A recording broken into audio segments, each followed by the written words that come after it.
पहला सत्र है। अब ऐसे में तस्वीरें तमाम बदली हुई नजर आएंगी। एक तो ये कि इस बार मजबूत स्ट्रेंथ देखने के लिए विपक्ष की मिलेगी, तो किस तरह की स्थितियां बन सकती हैं इस बार इस पहले ही कैबिनेट में। बिल्कुल, जिस तरीके से देखिए कल से 18वां लोकसभा का काम शुरू हो चुका है और पहला सत्र कल से है, यानी दबाव इस बार विपक्ष भी काफ़ी मजबूत है और सत्ता पक्ष इस बार थोड़ा असहज के स्थिति में होगी सदन में, क्योंकि विपक्ष मजबूत है।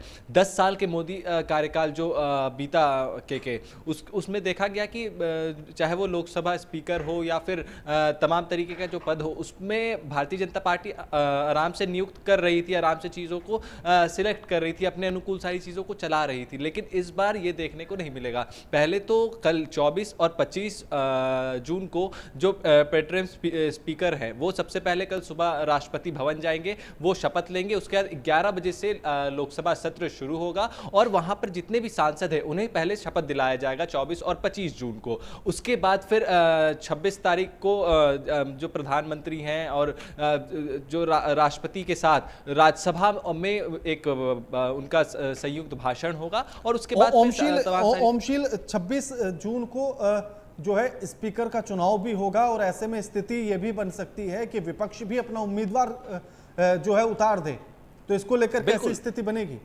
बिल्कुल, 26 तारीख को लोकसभा स्पीकर का जो चुनाव होना है, क्योंकि इसमें आपने देखा होगा कि पहले तो लोकसभा अध्यक्ष का जो चुनाव होगा उसमें आपने पूर्व के दिनों में देखा होगा कि लोकसभा अध्यक्ष का चुनाव सबके समर्थन से जीतते आए हैं और लोकसभा अध्यक्ष सबके समर्थन से बनता हुआ आया है। लेकिन क्या लोकसभा अध्यक्ष हो या फिर लोकसभा स्पीकर हो, क्या विपक्ष जो भारतीय जनता पार्टी और एनडीए जो उम्मीदवार उतारेगी उस पर माना जाएगा या फिर विपक्ष अपना कैंडिडेट देगा, ये बड़ा सवाल है। क्योंकि लोकसभा स्पीकर को लेकर भारतीय जनता पार्टी का ये कहना है कि उम्मीदवार मेरा रहना चाहिए। जेडीयू और टीडीपी को कहा जा रहा था कि उन्हें चाहिए था स्पीकर पद, लेकिन ऐसा देखने को नहीं मिला। जब जेडीयू के नेताओं से जब ये सवाल पूछा जाता है तो उन्होंने साफ तौर पर ये कह दिया था कि जो भी बीजेपी फैसला लेगी हमें वो मंजूर है। लेकिन टीडीपी का संचय अभी भी बना हुआ है। तो अब देखने वाली बात ये होगी कि आने वाले समय में क्या टीडीपी और बीजेपी में खटपट देखने को मिलती है और क्या विपक्ष मानता है, क्योंकि अगर विपक्ष नहीं मानेगा तो एक कैंडिडेट लोकसभा स्पीकर के लिए खड़ा करना पड़ेगा। बिल्कुल, शुक्रिया ओम आपका हमारे साथ ये तमाम बातचीत करने के लिए और जानकारी साझा करने के लिए।